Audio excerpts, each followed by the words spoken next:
अम्मी के काम पर जाते ही मेरी बहन अंदर से तेल की बोतल लेकर आ गई और मुझे इशारे से अपने पास बुलाया और मैं चुपचाप आकर बैठ गई।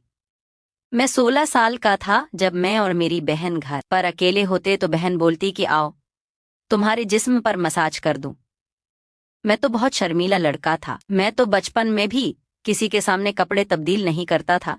अब तो मैं जवान हो चुका था। इस तरह मुझे अपनी जो उन बहन के सामने कपड़े उतारकर मसाज करवाना अच्छा नहीं लगता था। लेकिन इस दिन मेरी आंखें हैरत से फैल गईं जब मेरी बहन तेल पकड़े कमरे में दाखिल हुई और बजाय उसके कि वो मेरे जिस्म पर मसाज करती, मेरी बहन ने कहा कि आज सम पर अपने हाथों से मसाज करोगे। अपनी बहन की बात सुनते हैं मेरे रोंगटे खड़े होके, लेकिन देखते ही देखते मेरी बहन ने अपनी पूरी कमीज, मेरा नाम सज्जाद है, हम लोग बहुत ज्यादा गरीब थे। मैंने जब आंख खोली तो मेरी माँ इस दुनिया में नहीं थी। मेरी माँ मुझे जन्म देते हैं खालिक हकीकी से जा मिली थी। और जब मैंने होश संभाला तो खुद को ममता के साए से महरूम पाया। मुझे मालूम नहीं था कि माँ क्या होती है। मेरे बाप ने जिस हद तक मुमकिन हो सका मुझे प्यार दिया, मेरा ख्याल रखला। बाप दोनों बनकर मुझे पाला पोसा। वो खुद काम पर जाते तो मुझे फबो पास छोड़कर चले जाते, मगर फूफू के बच्चे बहुत चालाक थे। बात बात पर हाथापाई पर उतर आते। जब काम से वापस आते तो रोज मुझे नई चोट लगी होती और फिर फवा के सामने शर्मिंदा हो जाती। कसूर फूफू का भी नहीं होता था, वो कामकाज में मसरूफ होती थी। फिर भी बार बार आकर अपने बच्चों से बोलती थी, खबरदार जो किसी ने सजाद को मार। अगर उनके बच्चे उनकी बातें कहाँ सुनते थे, वो मुझे बहुत मारते थे, मजाक कराते और मुझे बहुत तंग करते थे। अब्बा उसी वजह से बहुत परेशान रहने लगे थे। कभी किसी फप्पू के घर तो कभी किसी खाला के घर मुझे छोड़कर जाते। ऐसे उन्हें बहुत मुश्किल का सामना करना पड़ता। सब्दी कर लो।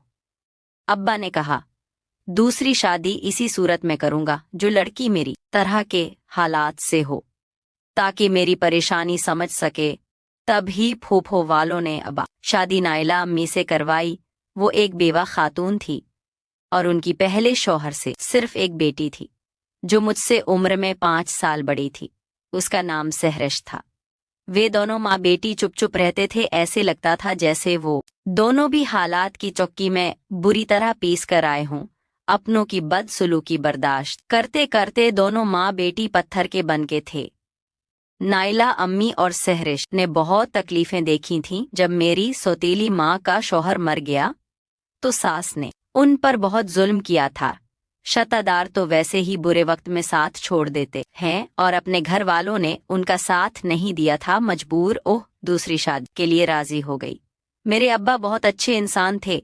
उन्होंने सहरिश को खुले दिल से कबूल किया था, बल्कि न सिर्फ कबूल किया बल्कि अपनी बेटी भी माना।